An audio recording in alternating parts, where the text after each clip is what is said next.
نحمده ونصلي على رسوله الكريم أما بعد فأعوذ بالله من الشيطان الرجيم بسم الله الرحمن الرحيم لا تقتلوا النفس التي حرم الله إلا بالحق وقال النبي صلى الله عليه وسلم أكبر الكبائر الإشراك بالله وقتل النفس وعقوق الوالدين وقول الزور۔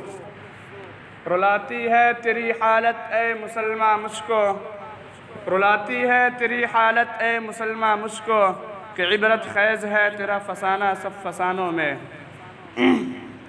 برادران ملت اور حاضرین مجلس، آج آپ ریڈیو اور ٹیلی ویژن میں سنتے ہیں کہ فلاں جگہ دہشت گردی ہو رہی ہے، فلاں جگہ دہشت گردی پھیلانے کی کوشش کی جا رہی ہے۔ آج دہشت گردوں نے اتنے لوگوں کو موت کے گھاٹ اتار دیا، اتنے لوگوں کی جانیں ضائع ہو گئی، اتنے املاک برباد ہو گئے، اور ان سارے جرائم کا مجرم اسلام اور اسلام کے نام لیواؤں کو قرار دیا جا رہا ہے۔ میں اس مختصر وقت میں آپ کو یہ بتانا چاہتا ہوں کہ دہشت گرد کون ہے، پوری دنیا میں دہشت گردی پھیلانے والے کون ہیں، دنیا کے امن و امان اور چین و سکون کو چھیننے والے کون ہیں، روئے زمین کے باشندوں کی نیندیں کس نے حرام کر رکھی ہے، کیا اس کے ملزم واقعتاً اسلام اور اسلام کے نام لیوا ہیں؟ یاد رہے پر وہ کسی کی سوچی سمجھی سازش نہیں ہے۔ دوستو، اسلامی تاریخ کے مطالعہ کرنے والے جانتے ہیں کہ اسلام نے ہمیشہ امن و شانتی کی دعوت دی ہے، صلح و آشتی کی دعوت دی ہے، آپسی محبت و الفت کی دعوت دی ہے، اخوت و بھائی چارگی کی دعوت دی ہے، میل ملاپ اور خیر سگالی کی دعوت دی ہے، نصیحت و خیر خواہی کی دعوت دی ہے، ظلم و زیادتی سے روکا ہے، فتنہ و فساد سے روکا ہے، حق تلفی اور حق مارنے سے روکا ہے، خواہ مخواہ کے نزاعات سے روکا ہے۔ اسلام کے عدل و انصاف اور دعوت امن و شانتی کا اندازہ لگانے کے لیے ضروری ہے کہ ہم قبل از اسلام کے حالات سے اچھی طرح واقف ہوں کہ اسلام سے پہلے دنیا کیسے کیسے حالات سے گزری ہے۔ دوستو، 6 صدی عیسوی میں دنیا بڑی اضطرابی اور بے قراری کی حالت میں اپنے لمحات گزار رہی تھی۔ ہر طرف فتنہ و فساد پھیلا ہوا تھا، دوسروں پر ظلم و زیادتی کرنے کو اپنی بڑائی کی دلیل سمجھی جاتی تھی، دوسرے کے حقوق کو دبانا ایک قابل فخر کارنامہ سمجھا جاتا تھا، ایک بادشاہ کا دوسرے بادشاہ کے ملک میں داخل ہو کر خون خرابہ کرنا ایک قابل قدر کارنامہ تسلیم کیا جاتا تھا، غریب و نادار اور معذور لوگوں کو معاف تک نہیں کیا جاتا تھا، شیر خوار بچے کو دیوار پر زور سے مارا جاتا جس سے بچے کا بھیجا نکل کر باہر آ جاتا تھا۔ قیصر و کسریٰ کی تاریخ کسے معلوم نہیں، روم و ایران کی ویرانی کسے یاد نہیں، بخت نصر کے قتل عام سے کون واقف نہیں، جنگ کلاب کی بے دردی سے کون آشنا نہیں۔ الغرض پوری دنیا میں فساد ہی فساد پھیلا ہوا تھا، چاہے روم ہو یا ایران، پاکستان ہو یا ہندوستان، یورپ ہو یا ایشیا، روئے زمین کا کوئی خطہ ایسا نہیں تھا جہاں لوگ امن و شانتی کی زندگی بسر کر رہے ہو۔ اسی حالت کو بیان کرتے ہوئے قرآن کریم نے کہا ظہر الفساد فی البر والبحر بما کسبت ایدی الناس۔ ایسے خطرناک اور تاریک ترین حالات میں اسلام کا ظہور ہوتا ہے اور اس مستر و پریشان دنیا کو حقوق انسانی کا پیغام سناتا ہے، صلح و آشتی کا پیغام سناتا ہے، امن و شانتی کا پیغام سناتا ہے۔ اسلام کہتا ہے صلح جنگ سے بہتر ہے، چاہے جھک کر ہو۔ صلح حدیبیہ کی تاریخ کسے معلوم نہیں، مسلمانوں کو کس طرح اثنائی سفر راستہ میں روکا گیا۔ قرآن کریم کہتا ہے ناجائز کسی کو قتل کرنا جائز نہیں، کسی کے املاک کو ہلاک کرنا جائز نہیں، کسی پر ظلم و زیادتی کرنا فساد اور دہشت گردی ہے، اور اللہ تعالیٰ فساد اور دہشت گردی کو پسند نہیں فرماتا۔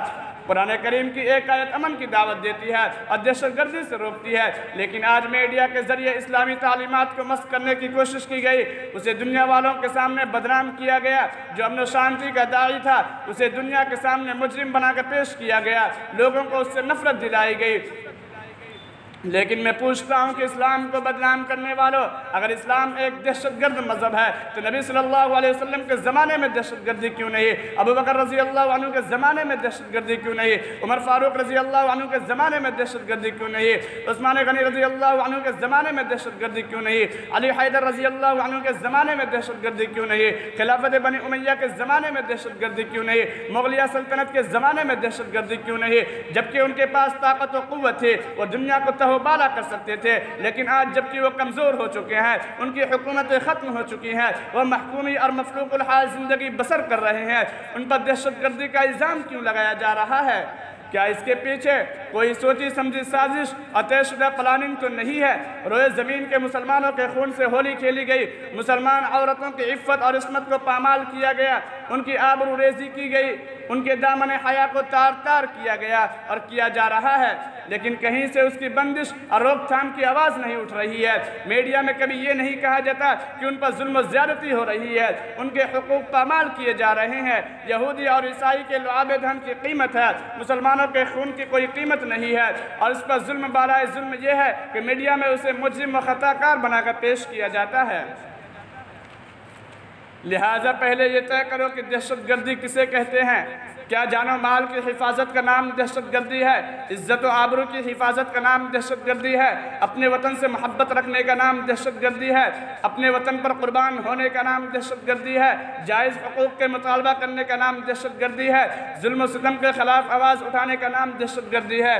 دنیا میں عدل و انصاف قائم کرنے کا نام دہشت گردی ہے؟ اگر تم اسی کو دہشت گردی کہتے ہو تو ہم فخر سے کہتے ہیں کہ ہم دہشت گرد ہیں، لیکن دہشت گردی اسے نہیں کہا جاتا، بلکہ کسی کی حریت و آواز کے سلب کرنے کا نام دہشت گردی ہے، کسی کے انسانی حقوق پر ڈاکہ ڈالنے کا نام دہشت گردی ہے۔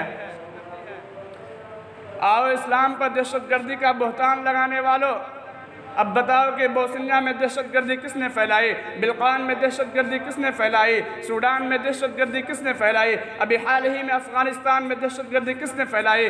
گجرات میں دہشت گردی کس نے پھیلائی؟ فلسطین میں دہشت گردی کس نے پھیلائی؟ کشمیر میں دہشت گردی کس نے پھیلائی؟ سرزمین فلسطین کا چپا چپا گوشہ گوشہ مسلمانوں کے خون سے رنگین ہو چکا ہے، لاکھوں عورتوں کی عفت و عصمت پامال ہو چکی ہے، کروڑوں بچے یتیم ہو چکے ہیں، ہزاروں مائیں بیوہ ہو چکی ہیں، کتنے گھر ویران ہو چکے ہیں۔ مسلمانوں، میں ان درندے یہودیوں سے پوچھنا چاہتا ہوں کہ اے نام نہاد امن قائم کرنے والو، اگر تم واقعتاً امن قائم کرنا چاہتے ہو تو خود دہشت گردی کرنا چھوڑ دو، دوسروں کی ذلت و آبرو ریزی کرنا چھوڑ دو، دنیا میں امن قائم ہو جائے گا، دنیا سے دہشت گردی ختم ہو جائے گی، لوگ امن و سکون کی زندگی بسر کریں گے۔ یہی دہشت گردی کے خاتمے کا اصل علاج ہے۔ اللہ تعالی ہم سب کو اور دنیا کے تمام مسلمانوں کو دہشت گردی سے بچنے کی توفیق عطا فرمائے، آمین۔ وما علینا الا البلاغ۔